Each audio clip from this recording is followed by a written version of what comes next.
Nay, ano po bang basa rito? Tanong ni Nicolas sa kanyang inang si Maricel. Yun pa lang ang mga salitang lumabas mula sa bibig ni Nicolas, nakita niya na agad ang iritasyon sa mukha ng kanyang ina. Nagtatanong lang naman siya dahil hindi niya sigurado kung tama ba ang pagkakabasa niya. Ano? Patingin nga! Naiinis na kinuha ni Maricel ang papel mula sa kanya. Accommodate ang basa dyan. Accommodate po? Tanong pa ni Nicolas. Ibinalik nito ang papel sa kanya. Oo nga, sinabi ko na nga diba? Nagpapaturo ka, hindi ka ba nag-aaral sa school? Grade 5 ka na kaya dapat alam mo na yan. Nang umalis sa tabi niya si Maricel, huminga na lamang siya ng malalim. Hindi na naman bago sa kanya yon. Madalas talaga siyang pag-initan ng ulo ng kanyang ina. Nay, magpapatulong po ako sa assignment ko. Nakangiting pakiusap ng kapatid na si Leon. Lumapit naman agad si Maricel sa kanyang kapatid. Walang pasubaling dinaluhan nito si Leon. Hindi maiwasan ni Nicolas na mainggit at malungkot sa trato ng sariling ina. Sa ibang mga kapatid niya, mabait naman si Maricel. Palaging binibigay ang mga gusto at palaging kalmado. Si Nicolas ang panganay pero tila sampid lang naman siya sa pamilyang iyon. Ang mahalang nito, mga anak nito sa asawa. Anak kasi si Nicolas sa pagkadalaga. Nabuntis ang kanyang ina, isang half Filipino at half Black American. Akala ni Maricel pananagutan ng kanyang ama pero hindi na nagpakita at nagparamdam. At ang galit na yon, naipasa na lang kay Nicolas. Gayunpaman, kahit ganoon ang trato ng kanyang ina, mahal na mahal niya pa rin ito. Nay, gusto ko rin po sana ng hita ng manok. Hiling ni Nicolas habang kumakain sila ng hapunan. Napangiwi naman si Maricel. Ha? Wala na eh. Nabigay ko na sa mga kapatid mo. Sa amin na ni Alfred yung laman. Eto, leeg na lang ang sayo. Masarap naman yan saka alam kong tipid ka naman sa ulam. Kahit nalulungkot, tinanggap niya pa rin yon. Salamat po. Wala namang may pakialam sa kanya sa bahay na yon. Kahit ang stepfather niya, tama lang naman ang pakikitungo sa kanya. Hindi niya masasabing close, hindi niya rin masasabing masama. Ganoon din naman ang kanyang ina. Kung mayroon man siyang hinanakit, yun ay sa hindi pagiging patas sa kanilang magkakapatid. Pero pilit kinakalimutan ni Nicolas iyon. Sa murang edad, iniisip niya na lamang na swerte pa rin siya. Pinapapasok pa rin naman siya sa school, may natitirahan at may nakakain. Sapat na naman siguro yun. Pero habang lumalaki, mas lalo siyang napagkakaitan sa mga pagkukulang ni Maricel. Mga anak, ano ba? Bihis na ba kayo? Bumaba na kayo para makakain na. Tawag ng kanyang ina sa mga kapatid niya. Tinulungan ni Nicolas magbihis ang iba niyang mga kapatid. Maliliit pa kasi ang mga ito at hindi pa kaya ng iba. Nang siya naman ang magbibihis ng uniform, natigilan siya. Isang pares lang ang kanyang uniform at hindi pa pala nalalabahan. Akala niya'y isasama ng nanay niya sa paglalaba dahil sumama siya kay Alfred sa construction site para mag-sideline. Nay, hindi niyo po ba nalabahan ang uniform ko? Medyo dismayadong tanong ni Nicolas. Umakyat naman si Maricel at naglinis ng higaan. Hindi ba't ikaw naman ang naglalaban yan? High school ka na. Dapat marunong ka nang maglaban ng sarili mong damit. Isa pa, dilaw yung uniform mo. Mahalo lang sa mga puting uniform ng mga kapatid mo. Hindi na lamang muling sumagot si Nicolas. Gusto niya sanang sabihing high school na rin naman si Leon. Dilaw din ang uniform pero kahit minsan, hindi nakalimutan ni Maricel na ipaglaba at plantsahin ang damit nito. Late na tuloy si Nicolas nang makapasok sa school. Kailangan niya pa rin kasing labahan ang sariling uniform bago umalis. Puting shirt lang din ang kanyang nasuot, kaya nasita pa siya sa nagbabantay sa gate. Bakit ka naka-white t-shirt? Hindi ba't nasa rules ng school na dapat naka-complete uniform? Tanong nito sa kanya. Napakamot naman siya sa batok. Sir, pasensya na po. Hindi po nalabhan. Napailing naman ito. Oh, ilista mo ang pangalan mo rito at pumasok ka na. Mag-aaral ng mabuti. Tumango agad si Nicolas. Opo, salamat po sir. Pagkapasok sa loob ng classroom, special mention pa siya ng kanyang advisor.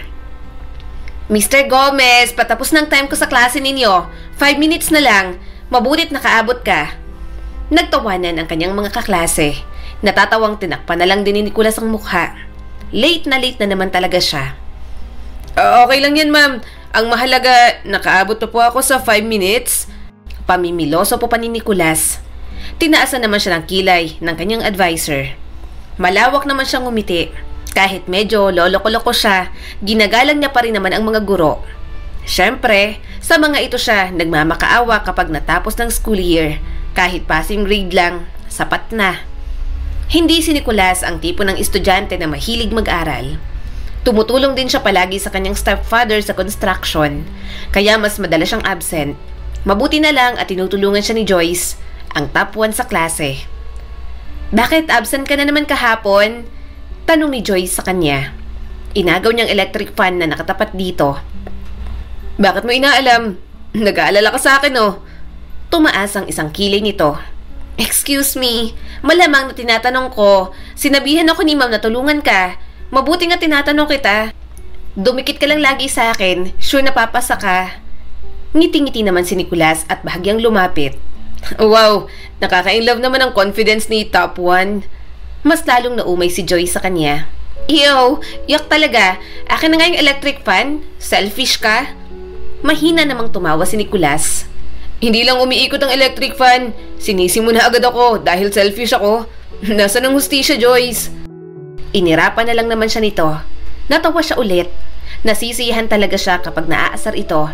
Nangingiti naman si Nicholas kapag nakikitang kunot na kunot ang noo ng dalaga. Sa buong high school life niya, pakiramdam niya ang pang-aasar kay Joyce ang pinaka-highlight.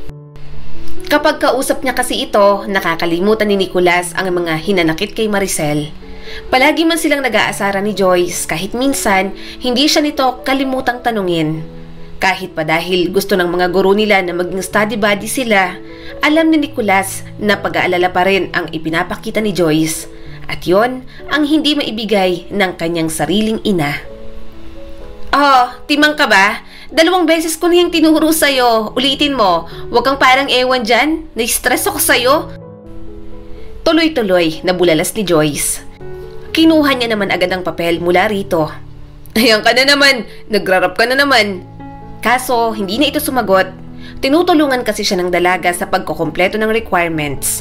Magko-compute na naman ng grades ang mga teacher at walang makukompute sa kanya. Wala naman siyang ginawa. Bukod sa tinatamad, marami siyang ginagawa pagdating sa bahay. Nawawala na sa isip niya ang mga dapat gawin tungkol sa school. Eto, tama na ba to? Tanong niya ulit kay Joyce. Tiningnan naman agad nito iyon. Oo, tama na yan. Napangiti naman agad si Nicholas. Alam niya naman talaga ang sagot doon. Kapag tinuro sa kanya, mabilis niya ring maintindihan. Nagpapanggap lang siyang hindi dahil natutuwa siya kapag naiinis si Joyce. Ililibre kita. Gusto mo? Tanong ni Nicholas. Tumaas ang isang kilay nito. Alam mong hindi ko tatanggihan yan. Siopa what Slurpee ah. Tumango naman agad si Nicholas. Mabuti na lang sumama ako sa construction site. Nagka-sideline ako. Napatingin sa kanya si Joyce. Kaya ka, absent kahapon? Tumango naman siya. Oo. Muli nitong binalik ang atensyon sa ginagawa. Huwag mo na akong ilibre. Itabi mo na lang yan. Umiling si Nicholas. Hindi, may budget talaga ako para dito. Alam kong malaking abala to sa'yo. Officer ka pa rito sa school. Malaking pabor sa akin na maisingit pa sa oras mo. Wala rin naman itong nagawa kundi ang pumayag na. Para sa kanya, best friend niyang dalaga. Wala naman siyang matinong kaibigan kundi ito lang. May mga barkada siya pero kapag malungkot siya at kailangan ng kausap, palaging si Joyce ang kanyang takbuhan. Pakiramdam niya kasi, naiintindihan siya nito palagi. Paano ba kayo sa bahay? Tanong ni Joyce at kumagat sa siopaw nito. Si Leon, yung kapatid mo, mukha namang maayos ah. Hindi ba't matalino yon? Matalino rin naman ako ah. Sabi niya pa. Tumawa naman si Joyce. Saang banda? Gumaya ka kasi sa kapatid mo. Magpakatino ka rin sa eskwelahan. Ginawa niya rin naman yon. Alam ni Nicholas na kaya niya. Inayos niyang pag-aaral. Pinakita niya rin na magaling siya pero nadidismaya lang. Bulakbol man o mabuting estudyante, wala pa rin pakialam si Maricel sa kanya. Sana wag mo akong sabihan ng ganyan. Mahinang sambit ni Nicholas. Kumunot ang noo nito. Sabihan ng ano? Na gayahin si Leon. Napabuntong hininga siya. Ayoko maging ibang tao para lang paluguran ng kahit na sino. Medyo natawa si Joyce. Di, hindi na. Ayaw niya lang marinig yon mula sa dalaga. Gusto ni Nicholas na sa pagitan nilang magkakapatid, mas may pakialam ito sa kanya. Gusto niya sa kanya lang ang pag-uusap nila ni Joyce. Ayaw niyang topic ang mga ito. Ayaw niyang may ibang kahati.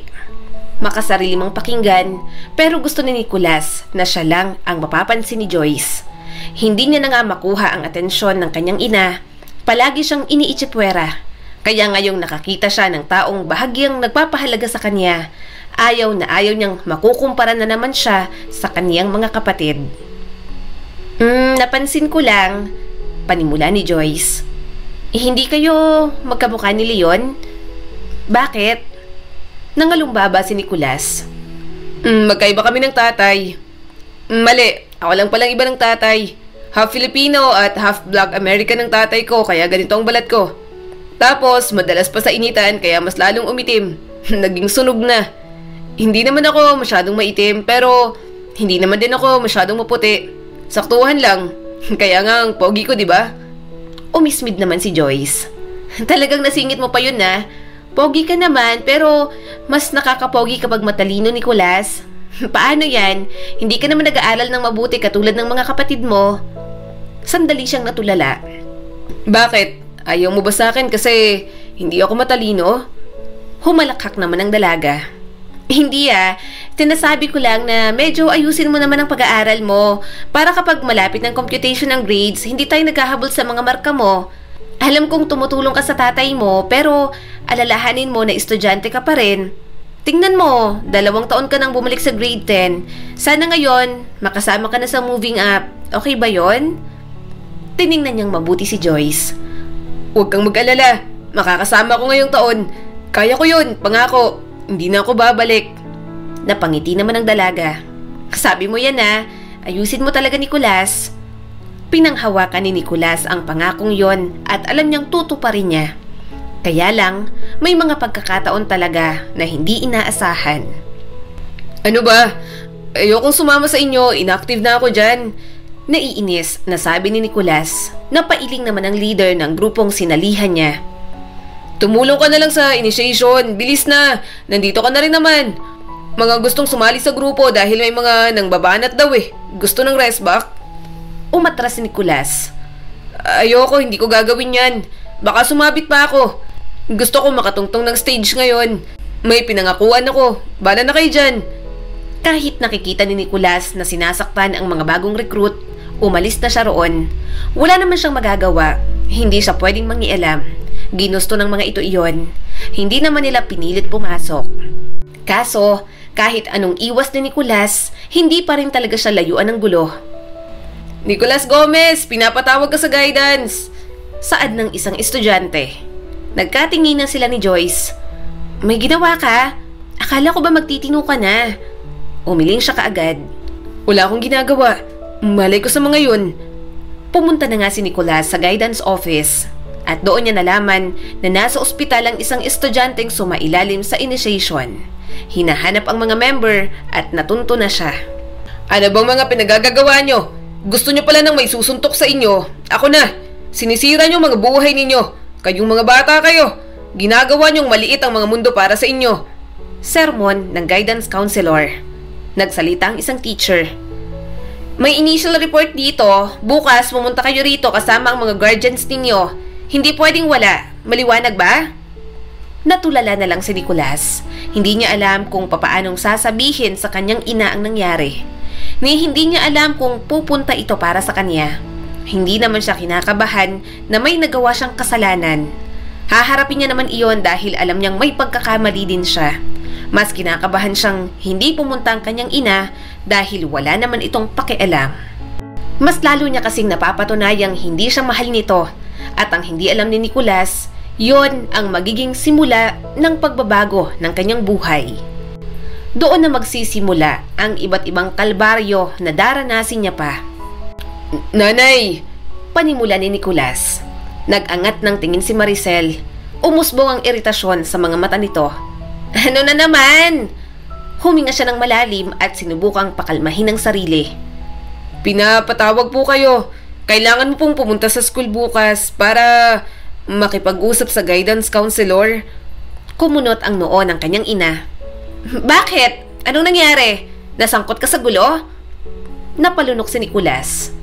Nalaman po kasi nila na bahagi po ako ng isang grupo. Nagkaroon ng initiation at may nasaktan po. Nag-alab ang galit sa mga mata ni Maricel. Anong grupo yan? Niloloko mo ba ako? Anong ginawa mong buwisit ka? Napayuko na lang siya. Ayoko pong makisali. Nahuli lang po talaga ako. Pasensya na po. Ang pinupunto ko, bakit ka nasali sa ganon? Anong pumasok sa kokote mo't ganyan ka na? Sigaw nito at lumapit sa kanya. Pinapahiya mo ko. May ideya ka ba sa bigat ng ginawa mo, Nicolas? Hindi ka nag-iisip. Bago pa siya makasagot, lumipad ang kamay nito sa mukha niya. Umigting ang kanyang panga. Gulat na gulat pa siya sa nangyari. Pasensya na po, Nay. Napabuntong hininga si Nicolas habang hawak ang pisngi. Pasensya?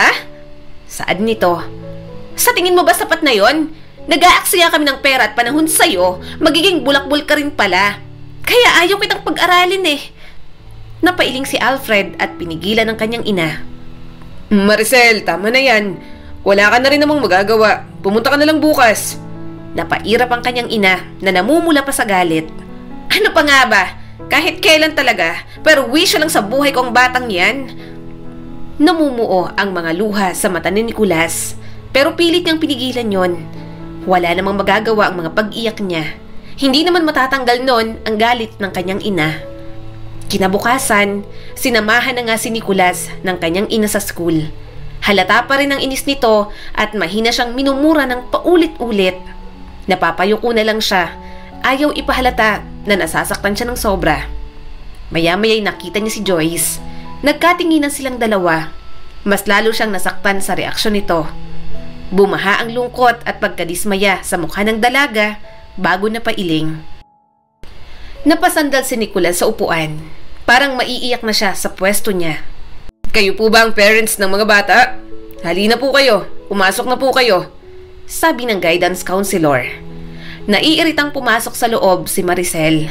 Doon ay pinag-usapan ang tungkol sa nangyari. Walang ibang ginawa si Nicolas kundi ang yumuko.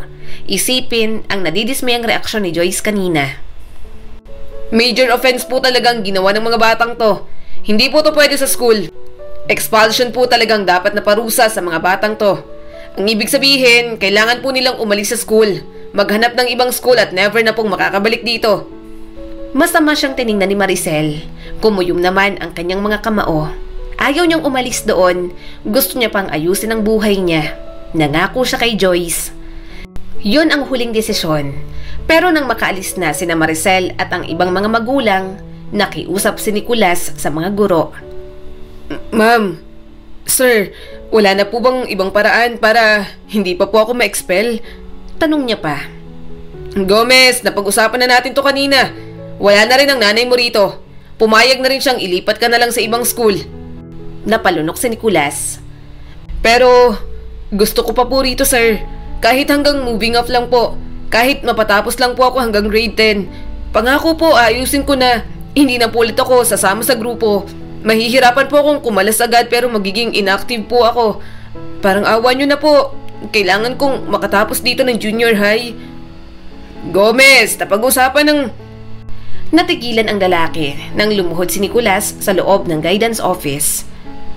Parang awa nyo na po. Nakikiusap po ako at nangangako. Nag-aaral po ako ng mabuti. Hinding-hindi na po ako sasama sa kahit na anong gulo. Pinatayo agad siya ng mga guro. Diyos ko, iho, huwag kang lumuhod ng ganyan. Tumulo na ang mga luha ni Nicolas. Parang awa nyo na po. Gusto ko pong mag-aral. Eto na lang po nakikita kong pag-asa ko. Nagsisisi na po ako. Hindi niya rin talaga alam kung bakit niya nagawang sumali sa mga ganoong grupo. Pakiramdam lang kasi ni Nicolas noon, kapag sumali siya, may pamilya at nararamdaman niyang kabilang siya. Hindi niya kasi nararamdaman yon sa sariling pamilya. Ayaw niyang may sinasaktan, pero yun naman ang hinihingi ng grupo para makapasok. Napabuntong hininga ang guidance counselor. Sige, isang chance lang. Mag-aral ka rin. Kailangang tumaas ang grades mo. Hindi sa pinapressure ka namin, pero gusto din namin ng assurance na magbabago ka na. Pagbibigyan ka namin dahil grade 10 ka na nga naman. Abay, sawang-sawa na rin naman ang mga guru mo at taon-taon ka na lang nandito. Sana sa pagkakataong ito, hindi ka na bumagsak at maging repeater. Pinunasan ni Nicolas ang mga luha. Salamat po. Opo, gagawin ko po yan. Mag-aaral po ako ng mabuti. Salamat po sa pagkakataon. Nagkaroon ng munting pag-asa kay Nicolas. Pinanghawakan niya iyon. Mag-aaral siya ng mabuti. Hindi pwedeng hanggang doon na lang siya. Kaya lang, nang makauwi, inagaw agad ni Maricel ang pag-asa niyang iyon. Ibinuka ni Nicolas ang kanyang bibig para sumagot, ngunit hindi siya nito binigyan ng pagkakataon. Bakit hindi mo kayang maging katulad ng mga kapatid mo? Magaling sila sa school. Ikaw lang ang bulakbol. Nakakahiya kang anak.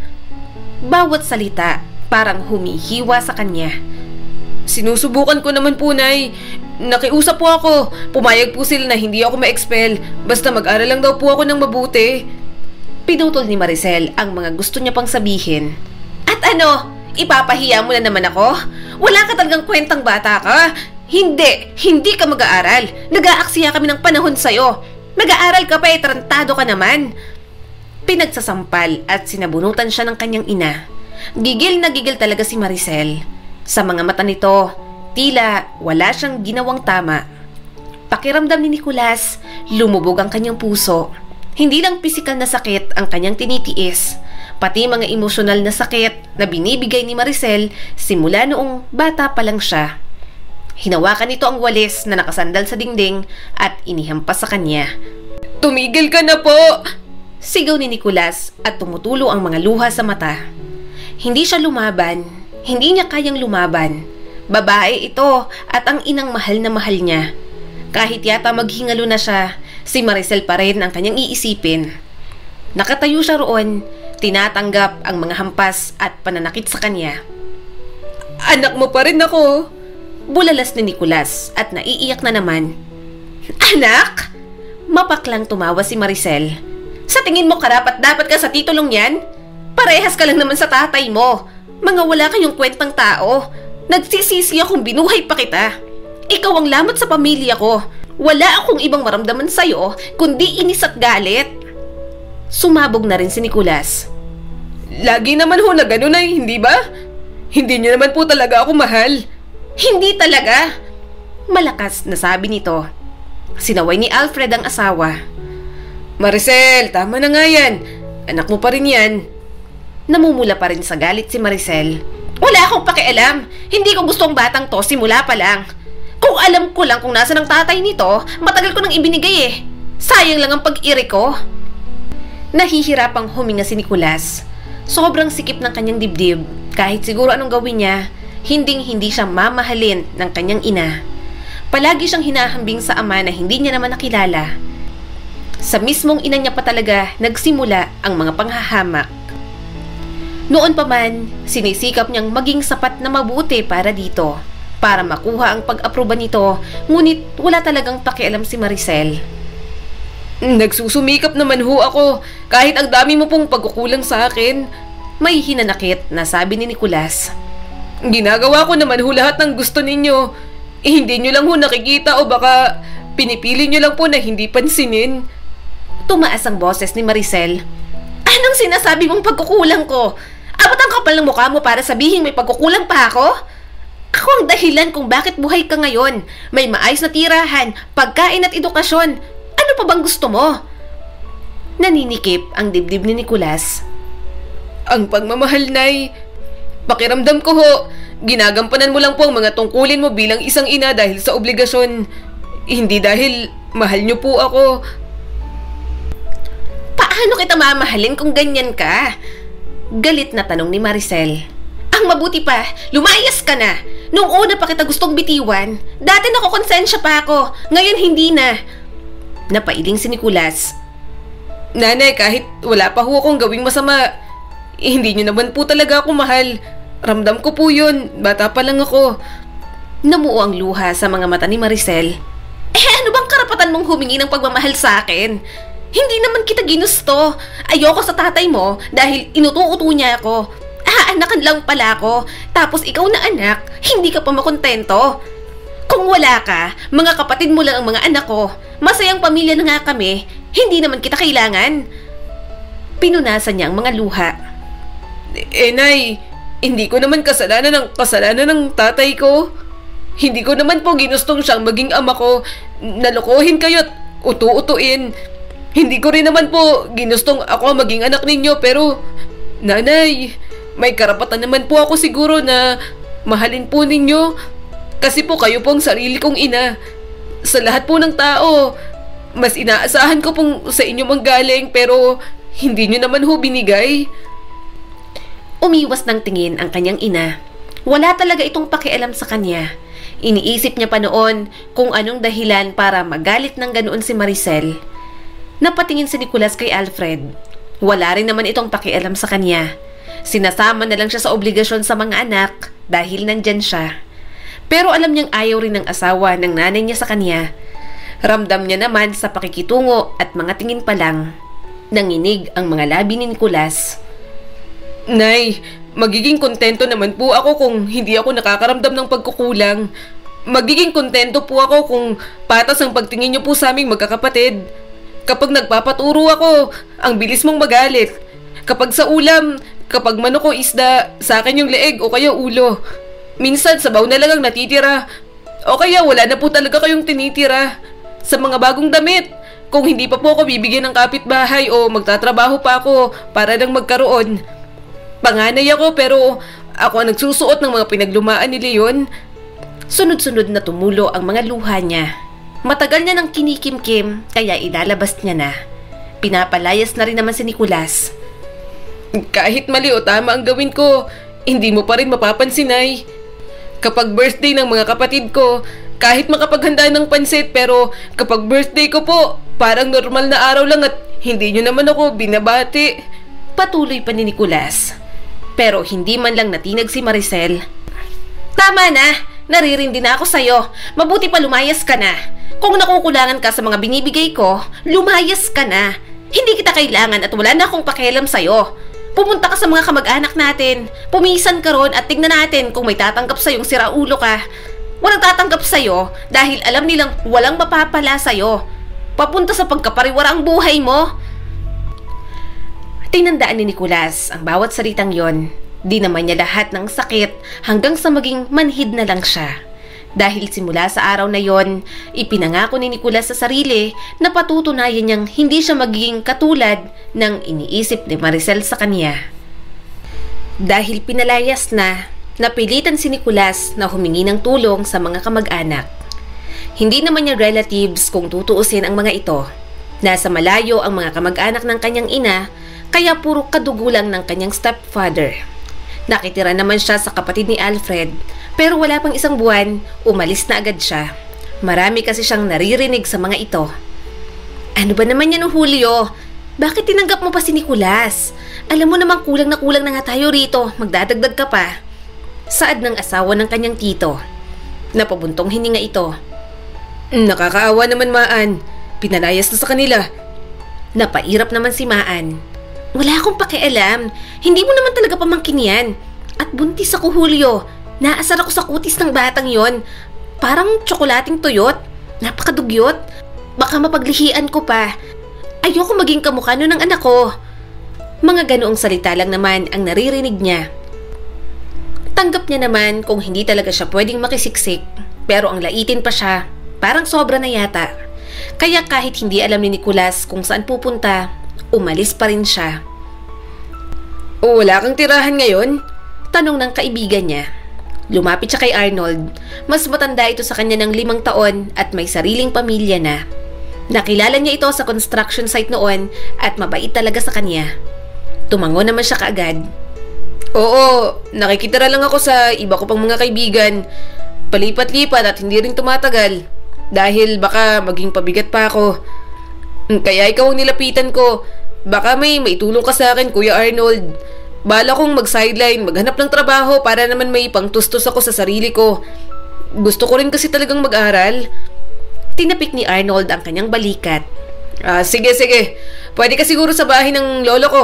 Mabait naman yun, kaya sure akong patutuluyin ka. Basta, ikaw ang bahala sa pagkain mo at sa kuryente at tubig. Mag-ambag ka na lang. Magkano lang naman yun? Kaya lang, ang titirhan mo doon, sa taas. Maliit lang yung bahay ng lolo ko eh. Wala pang kisame at kung sa taas ka, mainit doon kasi yero lang talaga. Tumango naman si Nicolas. Ayos lang. Sa gabi naman malamig na. Kailangan ko lang naman ng matutuluyan at matutulugan. Okay na sa akin yun. Wala rin naman ako masyado sa bahay dahil sa trabaho at school. Sa gilid ng rilas ng tren nakatira ang lolo ko. Pero hindi na naman ginagamit yun. Squatters area na rin. Kung may dumaan man, mga lumang tren na lang. Ayos lang ba yun sa'yo? Tanong pa nito. Oo naman. Sagot agad ni Nicolas. Kahit san Kuya Arnold, hindi naman ako maarte. Simula ng araw na yon, nagsimula na nga ng bagong buhay si Nicolas. Nahihirapan siya pero kapag naiisip niya na wala siyang mararating katulad ng sinasabi ni Maricel sa kanya, hindi niya na naiisip sumuko. Pinagsabay ni Nicolas ang pag-aaral at pagtatrabaho. Pagkatapos sa school, pupunta agad siya sa palengke at magbubuhat ng mga kahon sa isang tindahan. Maliit lang ang sahod pero okay na rin kaysa sa wala. Kapag may babayaran sa school o kulang na sa budget, sumasama naman siya kay Arnold sa construction. Minsan, nakikita niya ang kanyang stepfather pero wala naman itong pakialam. Dahil kailangang magtrabaho, hindi siya nakakapasok ng straight sa isang linggo. Minsan, 1 o 2 beses siyang absent. Kapag hindi niya ginawa, wala naman siyang kakainin. Mabuti na lang talaga, palaging nakaalalay sa kanya si Joyce. Ano bang nangyayari sa'yo? Bakit ka nalang laging absent? Ako nang nahihirapan sa'yo sa kakatik ng notes. Anak ba kita? Nai-stress na tanong ni Joyce. Mahina naman siyang tumawa. Sorry na, busy lang. Bakit yung kapatid mo? Parang araw-araw pumapasok. Mas madalas nang ang absent mo ngayon tapos nakakatulog ka pa sa klase at parang pagod na pagod. Nag-aalalang tanong ni Joyce. Pinalayas kasi ako sa amin. Natatawang sabi ni Nicolas. Kaya napapagod ako kasi marami pa akong trabahong tinatapos. Ako na rin kasi ang bumubuhay at nagpapaaral sa sarili ko. Kapag hindi ako kumayod, wala akong kakainin. Umawang ang bibig ng dalaga. At nakakatawa ka pa? Ngumiti lang naman siya. Ayos lang naman, nakakaya ko pa naman. Walang rason para maging malungkot. Dumaan ang awa sa mga mata ni Joyce. Bakit hindi mo agad sinabi? Huwag mo akong tingnan ng ganyan. Malakas pa naman ako. Hindi dapat ako kinakaawaan. Natatawa niya ulit na sabi rito. Mahina siyang hinampas ni Joyce. Bigla siyang hinila nito at niyakap. Nawala ang ngiti sa kanyang mga labi dahil para kasing hinahaplos ang puso ni Nicolas. Gumanti siya ng yakap sa dalaga at biglang gumaan ang pakiramdam niya. Parang naging okay ulit ang lahat dahil sa yakap na yon. Mag-aral tayo ng mabuti. Aakyat ka sa stage. Kailangan kasama ka sa recognition. Puno ng emosyon na sabi ni Joyce. Mas lalo siyang napangiti. Oo, makakasama ako. Simula ng araw na yon, mas lalo niyang napatunayan na mabuting kaibigan si Joyce. Kapag kasama niya ito, saka lang siya nakakaramdam ng tahanan. At katulad ng pangako nila sa isa't isa, sabay silang nakatapos sa junior high school. Nang nag-enroll sila sa senior high school, pareho rin sila ng strand na kinuha. Gusto mong maging teacher? Nakangiting tanong ni Nicolas kay Joyce. Tumango naman ang dalaga.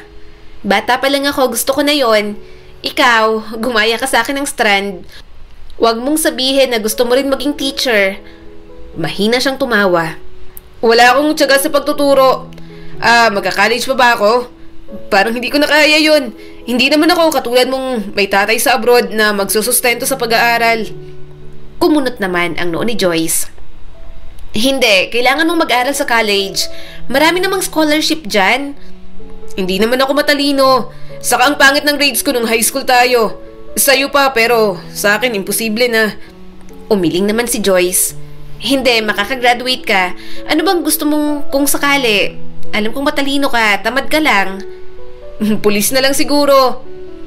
Gusto sanang idugtong ni Nicolas na pulis para bagay sa teacher, pero hindi niya ginawa. Mahirap lang siya Binubuhay ang sarili at wala siyang karapatang manligaw at sabihing na i-inlove na siya kay Joyce. Wala pa siyang maipagmamalaki sa babaeng punong-puno ng pangarap sa buhay. Nag-aral na lang muna si Nicolas, sumabay sa Agos kung saan siya dalhin ng pagkakataon. Isa lang ang sigurado niya, kahit maging ano pa siya, isa lang ang tinutumbok ng kanyang mga pangarap. Yon ay ang may mapatunayan sa sarili sa inang tumalikod sa kanya. Pag-aaralin kita, kung gusto mo lang naman, nakangiting sabi ng ginang. Nagulat naman agad si Nicolas sa sinabi ng may-ari ng grocery store. Doon kasi siya nagbubuhat ng mga kahong-kahong produkto. Halos 3 taon na rin siyang sumasideline doon. Alam niyang mabait talaga ito sa lahat ng mga nagtatrabaho doon. Napakamot siya sa batok. Ma'am Karen, nakakahiya naman po. Ngumiti lang ito. Alam ko ang kwento mo, hindi ba't pinag-aaral mong sarili mo? Lagi kitang kinikwento sa asawa ko kasi masikap ka at maabilidad sa buhay. Hindi rin kita nakikitaan ng kahit anong bisyo. Kaya masaya kami kung matutulungan ka namin para hindi ka naman habang buhay na nagbubuhat lang ng mga kahon dito at nagtatrabaho sa construction. Wala rin naman kaming anak. Hindi na bago sa amin to. May 2 rin kaming estudyanteng scholar. Hindi naman mabigat kung idadagdag ka namin. Ano bang gusto mong kunin? Huminga ng malalim si Nicolas. Hindi naman ho ako gaanong matalino pero kapag inaral ko po maiintindihan ko naman po. Gusto ko nga po sanang magpulis. Nanlaki ang mga mata ni Karen. Talaga? Alam mo bang hepe rito sa lugar natin ang kapatid ko? Pulis siya at ang alam ko, nagbibigay talaga ng scholarship ang school sa mga deserving. Pwede kitang ilakad kung gusto mo. Para kung ano, yung allowance at ibang gastusin mo sa pagpasok at training ang ibibigay namin ng asawa ko sa'yo. Napakagatlabi si Nicolas. Hindi siya makapaniwala sa kabaitan ng kanyang amo. Hindi siya iyaking tao, kaya nagulat na lang siya nang biglang tumulo ang kanyang mga luha. Hindi ko ho matatanggihan yan, ma'am. Gustong gusto ko ho talagang makaahon sa buhay. Maraming salamat po agad. Pinunasan ni Nicolas ang mga luha gamit ang kuwelyo ng kanyang damit. Tinalikuran man siya ni Maricel, marami namang dumating na mas nagmamahal at nagpapahalaga sa kanya. Maraming nagbigay ng concern at tiwala na hindi niya kailanman natanggap mula sa sariling ina. Ikaw ang susundo sa akin? Natatawang tanong ni Joyce nang makalabas ng gate at makita siya. Tiningnan niya ito ng mabuti. Nagandahan siya lalo sa dalaga. Nakasuot ito ng violet na evening gown. Sumali kasi ito sa prom. Hindi siya nakasama dahil wala naman siyang pera at may trabaho pa. Ang ganda mo, nakangiting sabi pa ni Nicolas. Ngumuso naman si Joyce. Hulas na nga ang makeup ko maganda pa rin. Pinayagan ako ng mama mo na sumundo sa'yo. Biglang sumakit ang ulo ko tapos gabi na. May tiwala naman siya sa akin. Nilabas agad ni Nicolas ang dalang tsinelas ni Joyce. Para kay Joyce. Eto, nagdala ako ng tsinelas mo. Alam kong hindi ka sanay mag-heels, kaya siguradong sasakit ang mga paa mo. Natawa naman ang dalaga. Kilalang kilala mo talaga ako.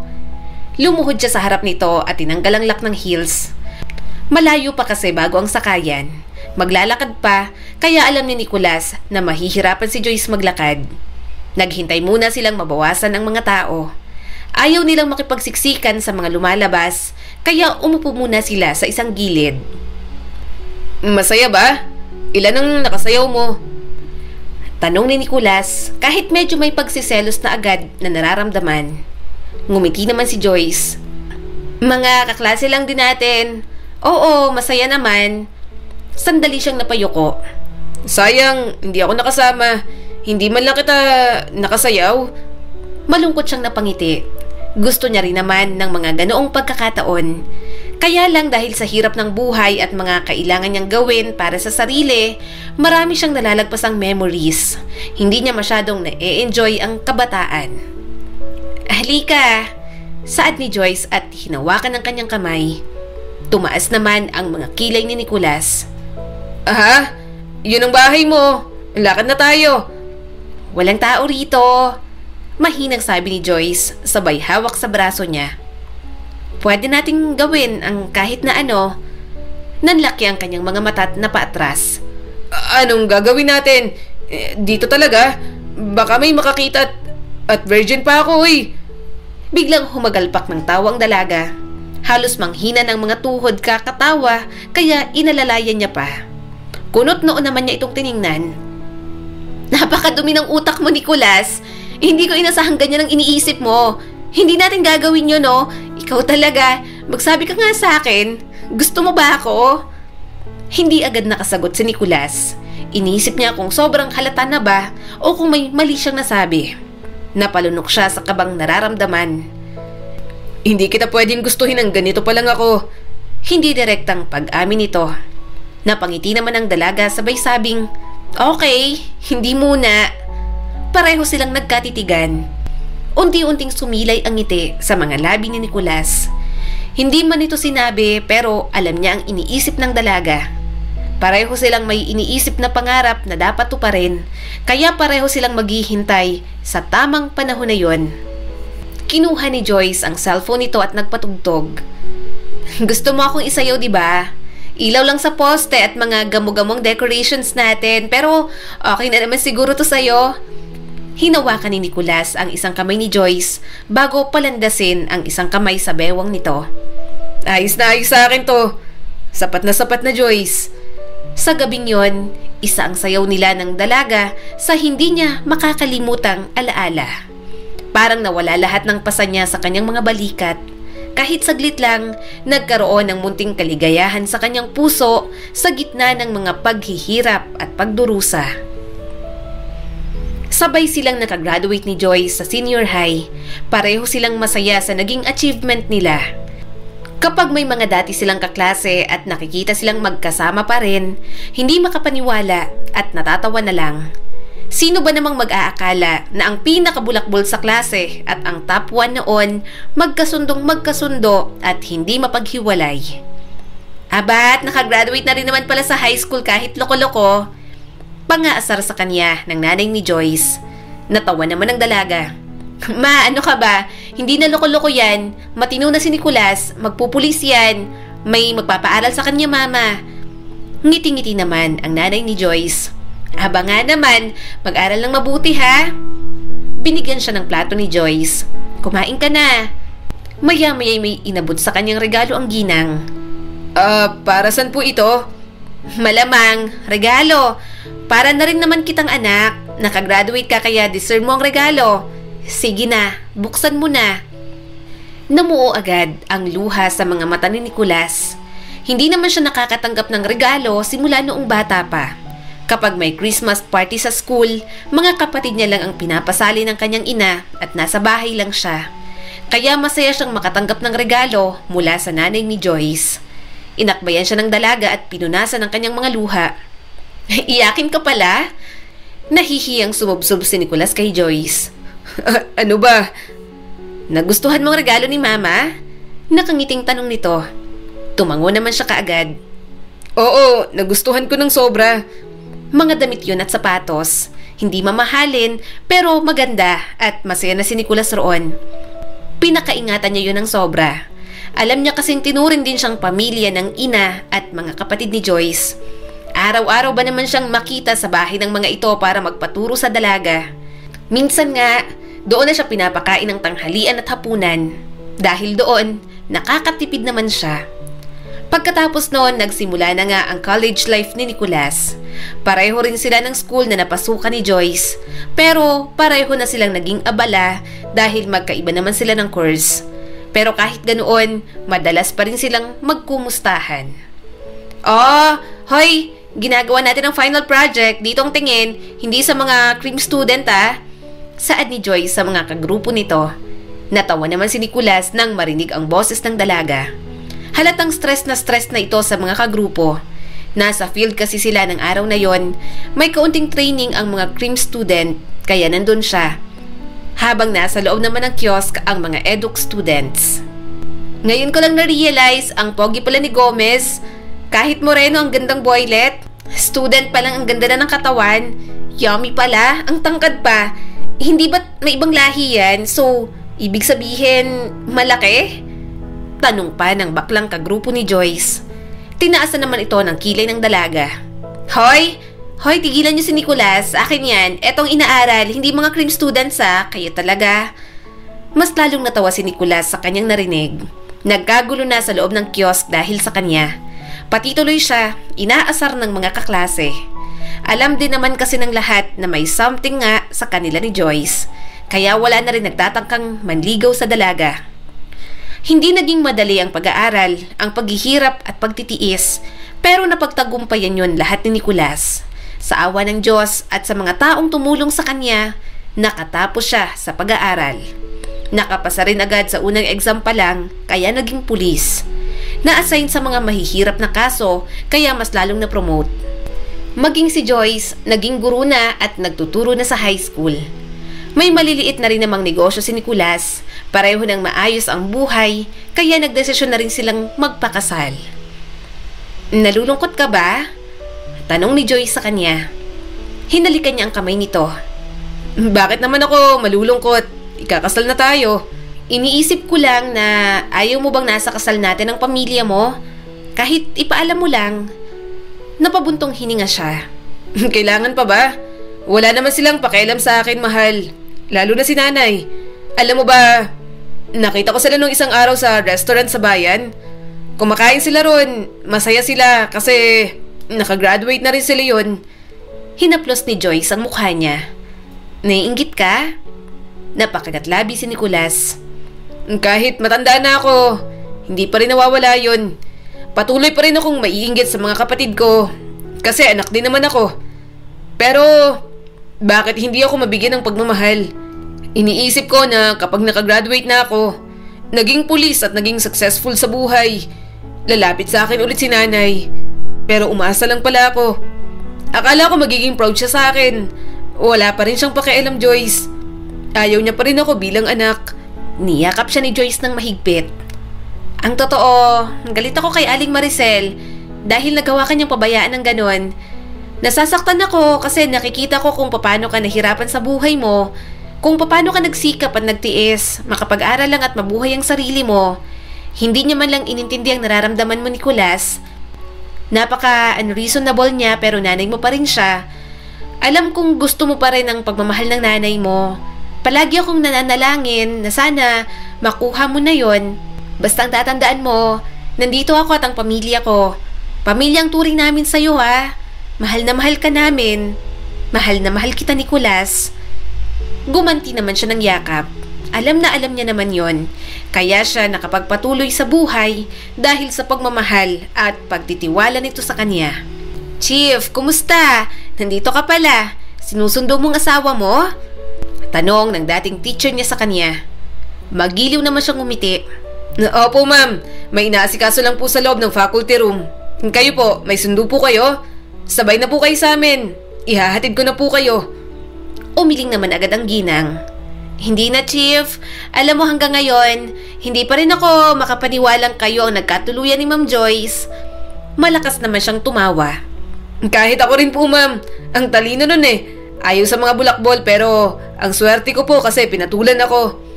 Napangiti naman ang ginang. Swerte rin naman sa'yo si Ma'am Joyce. Successful ka na rin sa buhay. Parang noon lang nagsasawa na ako sa pangmumukha mo sa klase ko dahil palagi kang bumabalik. Humalakhak naman si Nicolas. Hindi niya maitatanggi yon. Totoo naman nga na loko-loko siya noong high school. Damuo ang luha sa mga mata nito. Tanda ko pa nung lumuhod ka sa guidance office para hindi ka lang ma-expel. Doon pa lang nagbago ng isip ko sa'yo. Sinabi ko sa sarili ko, malayo ang mararating ng batang ito at hindi nga ako nagkamali. Parang hinaplos ang kanyang puso. Mahalaga din ang mga guro kay Nicolas. Parang naging mga magulang niya rin ang mga ito.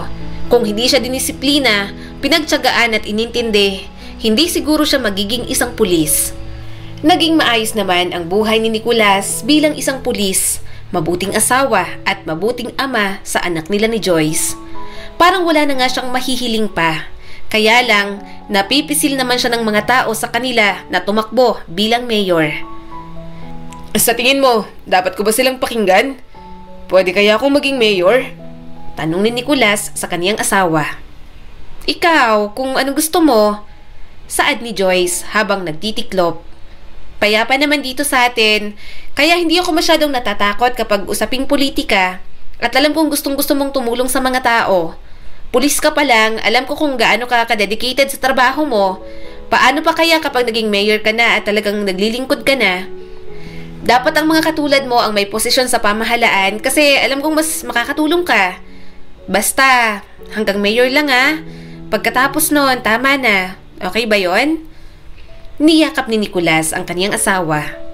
Sobrang understanding mo talaga. Tatakbo pa lang naman kaya hindi pa sure mahal. Pero kapag naging mayor ako, pagkatapos ng termino, pangako, hindi na ulit ako tatakbo sa susunod na eleksyon. Pagbibigyan ko lang ang mga taong gustong sumuporta sa akin. Nag-file na nga si Nicolas ng candidacy nang magkaroon ng party list.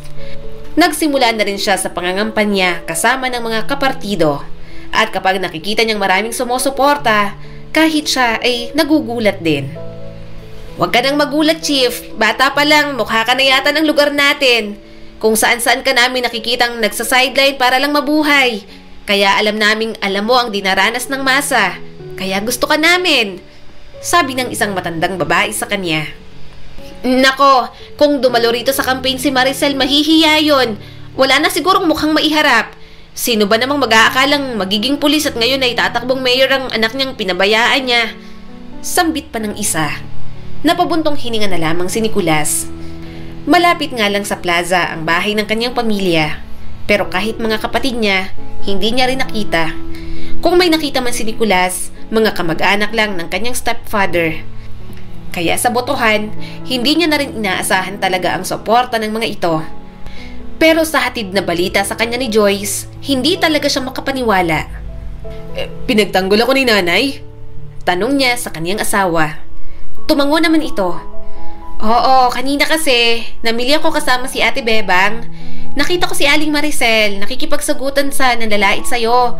Hindi ko alam ang buong detalye. Basta ang narinig ko, sinisiraan ka ng tendera kasi supporter yun ng kabila.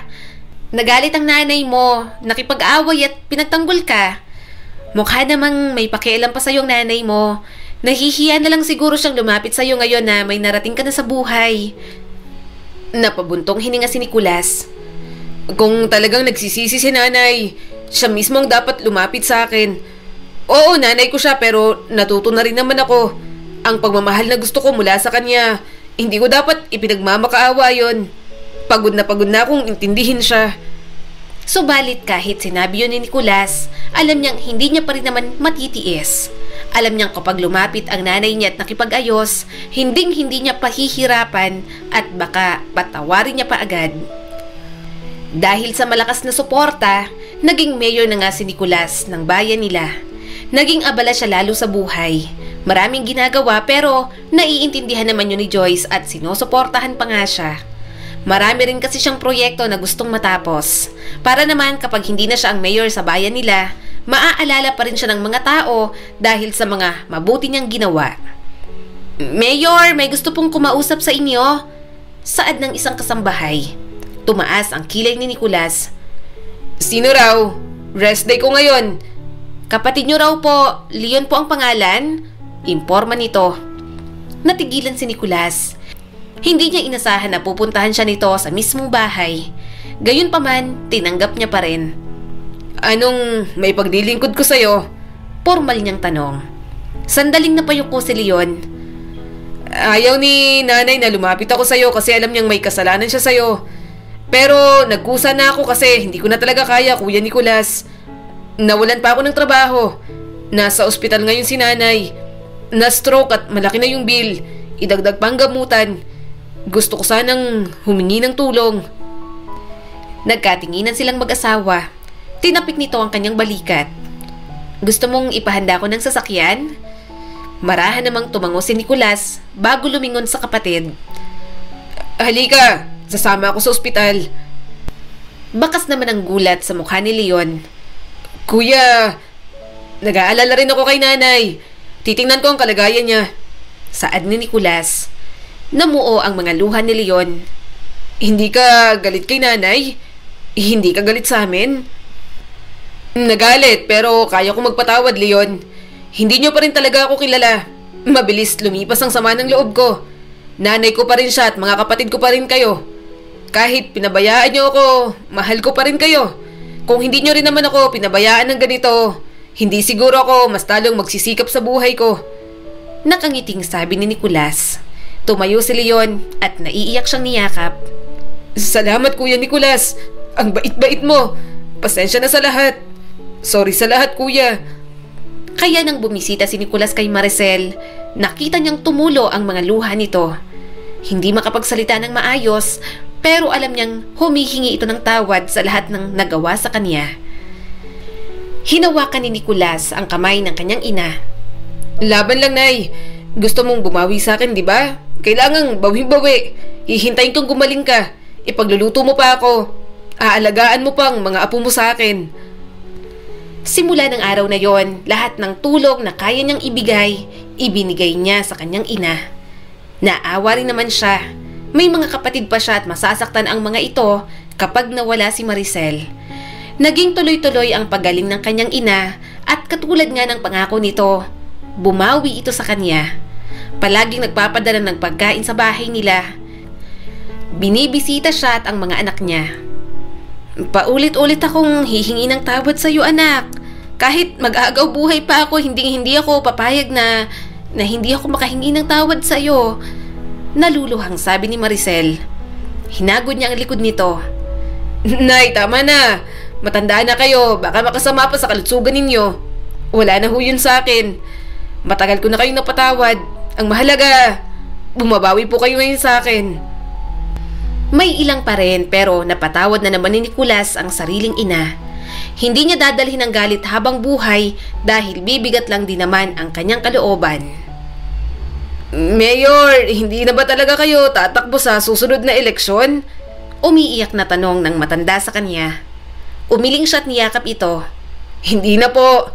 Matatapos ng termino ko at pagtutuunan ko naman po ng pansin ng aking pamilya. Maraming salamat po sa inyo at sa mga sumuporta at naniwala sa akin mula sa simula hanggang matapos po ang aking paglilingkod bilang mayor. Niyakap pa siya ng mga tao bago makaalis. Napangiti na lang siya. Natapos man ang paglilingkod ni Nicolas sa bayan na yon, alam niyang may maiiwan naman siyang mga alaala.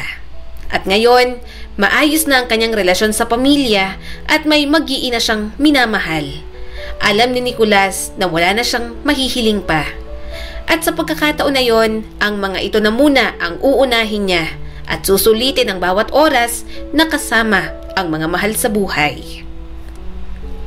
Ang kwentong ito ay nagpapaalala sa atin na sikapin sana nating maging mabuting magulang sa ating mga anak. Intindihin natin sila sa lahat ng pagkakataon dahil baka sa tahanan din minsan nagsisimula kung bakit sila nagiging ganoon.